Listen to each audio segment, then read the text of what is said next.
নমস্কার বন্ধুরা, কেমন আছেন? আশা করি সবাই ভালো আছেন। আমরাও মোটামুটি ভালো আছি। আমি রুমা হাসি খুশি চ্যানেলে আজ হাজির হলাম আপনাদের সঙ্গে আমাদের দোকানে 30 বছর পূর্তি উপলক্ষে যে সত্যনারায়ণের পুজো দেওয়া হয়েছিল সেই পুজোর টোটাল ভিডিও নিয়ে।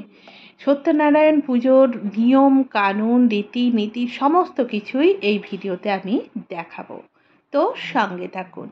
আমার কাজের মধ্যে সবথেকে যে কঠিন কাজ নারকোল ফাটানো, সেটা আমি মামা বাবুকে দিয়ে করে নিয়ে আমি সকাল সকাল স্নান টান সেরে একদম লাল পাড় সাদা শাড়ি পরে ঠাকুর ঘরে বসে গেছি ফল কাটতে।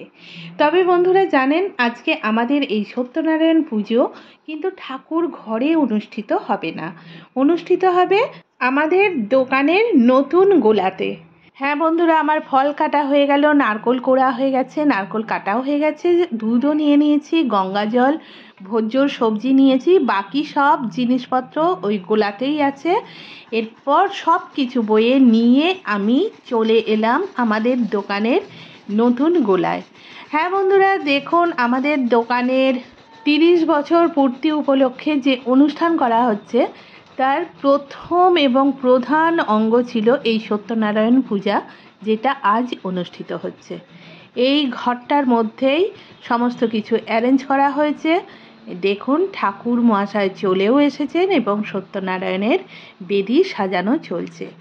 আমি আর আমার হাজব্যান্ড একটু ঘুরে ঘুরে দেখছি এখানে প্যান্ডেল তৈরি হচ্ছে। হ্যাঁ, প্যান্ডেলের কারণটা একটু বলে দিই। দোকানের মুক্তা জয়ন্তী পূর্তি উৎসবের দ্বিতীয় পর্বে আনন্দভোজের আয়োজন করা হয়েছে, আর তার জন্যই এই প্যান্ডেলের সুব্যবস্থা।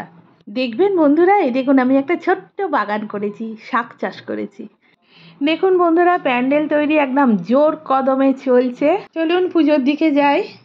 এদিকে দাঁড়ে আটকানোর জন্য কলা গাছ চলে গেল, আর আমি বসে পড়েছি পুজোর জোগাড় করতে। প্রথমে প্রদীপের সলতে পাকাচ্ছি। সমস্ত পুজোর জোগাড়টা আমিই করব। এখানে সত্যনারায়ণের বেদির ওপর গামছা পাতা হয়ে গেল। আজকে তুলসী পূজনও হবে, তাই তুলসী মহারানীকে ওখানে প্লেস করা হলো। দেখুন, পুজোর প্রয়োজনীয় কলা পাতা চলে এলো, আর যাচ্ছে দ্বার ঘট। ওই যে গেটের দুপাশে যেখানে কলা গাছগুলো আটকানোর জন্য নিয়ে গেল, ওখানেই কলা গাছের গোড়াতে এই দুদিকে দুটো ঘট বসবে। ঘটে রয়েছে গঙ্গা জল, তার উপরে আমশখা, তার উপরে ডাব, ডাবেতে স্বস্তিক চিহ্ন আঁকা, আর শোলার মালা পরানো।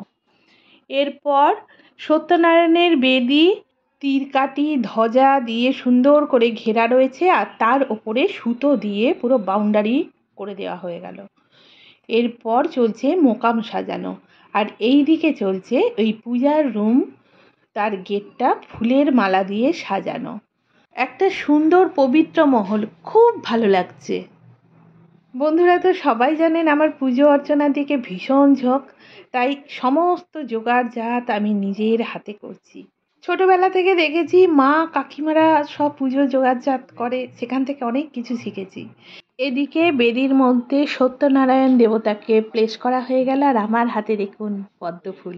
ভগবান নারায়ণের মাথাতেও পদ্মফুল দেওয়া হয়েছে, আর তুলসী মহারানীকে এখন মালা পরানো হলো। এরপর সত্যনারায়ণের প্রধান প্রসাদ সিন্নি, তার ব্যবস্থা করা চলছে। হ্যাঁ বন্ধুরা, আপনারা জানেন তো সিন্নির জন্য কি কি লাগে। আমরা কিন্তু গুড় দিয়ে সিন্নি তৈরি করি, চিনি ইউজ করি না। আর সিন্নির সমস্ত উপাদানগুলো কাঁচা অবস্থায় নিতে হয়। ব্যাস, ধুনোচি চলে এলো, ধুনোর ধোঁয়া রেডি। একদম সুন্দর লাগছে, দারুণ লাগছে। দেখুন, ফল, বহু রকমের মিষ্টি, বাতাসা, নারকোল, দুধ, ভোজ্য সমস্ত কিছু সাজানো হয়েছে। আর বাউন ঠাকুর এখন শালিগ্রাম শিলায় নারায়ণ ঠাকুরকে দেখালেন, আর আমি ধন্য হয়ে গেলাম। আর আমি এখন সিন্নিটা রেডি করছি। হ্যাঁ বন্ধুরা, এই দায়িত্বটা আমি পেয়েছি, তাতে আমি সত্যি ভীষণ খুশি হয়েছি। দেখুন, সিন্নি নিজের হাতে মাখছি, যেটা সত্যনারায়ণ পুজোতে দেওয়া হবে।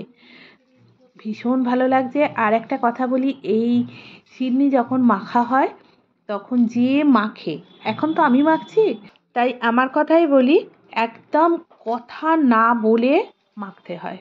এই প্রসাদটা তৈরি করার সময় মুখেতে কোনো রকম কথা বলতে নেই। ভীষণ নিয়ম কানুন মেনটেন করে এই প্রসাদটা রেডি করতে হয়। হ্যাঁ, আর এই প্রসাদ পুজো হয়ে যাওয়ার পর যখন খেতে হয় তখন খেয়ে দিয়ে জল খেতে হয়। আর যদি প্রসাদ কোথাও মাটিতে খাওয়ার সময় পড়ে যায় সেই প্রসাদটাকে কুড়িয়ে খেয়ে নিতে হয়, ফেলে রাখতে নেই। আর ওই জায়গাটাকে জল হাত দিয়ে পরিষ্কার করে দিতে হয়। হ্যাঁ বন্ধুরা, দেখুন আমি যে নারকোলটা কুড়ে রেখেছিলাম সেই নারকোলটা কিন্তু সিন্নির ওপর দিয়ে দিলাম, দিয়ে আবার মেখে ফেলছি। এর মধ্যে রয়েছে আটা, গুড়, দুধ, কলা, বিভিন্ন রকমের ড্রাই ফ্রুটস, নারকোল, আদা, এই সমস্ত কিছু মোটামুটি এইগুলোই রয়েছে। ব্যাস একদম রেডি হয়ে গেল। আমি সরিয়ে দিলাম। দেখুন আমার সত্যি ভীষণ আনন্দ হয়েছে, বললাম না সিডনি মাখতে মাখতে, তাই একটা সেলফি মোডে ভিডিও নিলাম। আর এই দেখুন আমাদের সত্যনারায়ণ ঠাকুর। পুজো আরম্ভ হয়ে গেছে।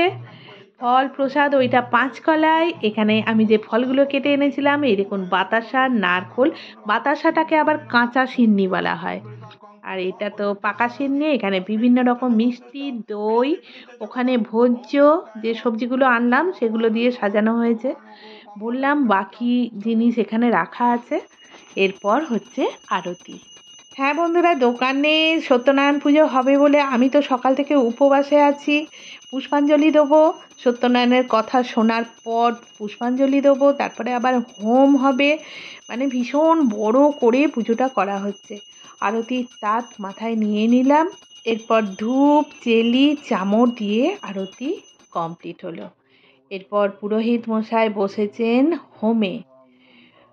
হোমকুণ্ডর ওপর বালি দিয়ে তার ওপরে বেলকাঠ দিয়ে এই হোমের আয়োজন করা হচ্ছে।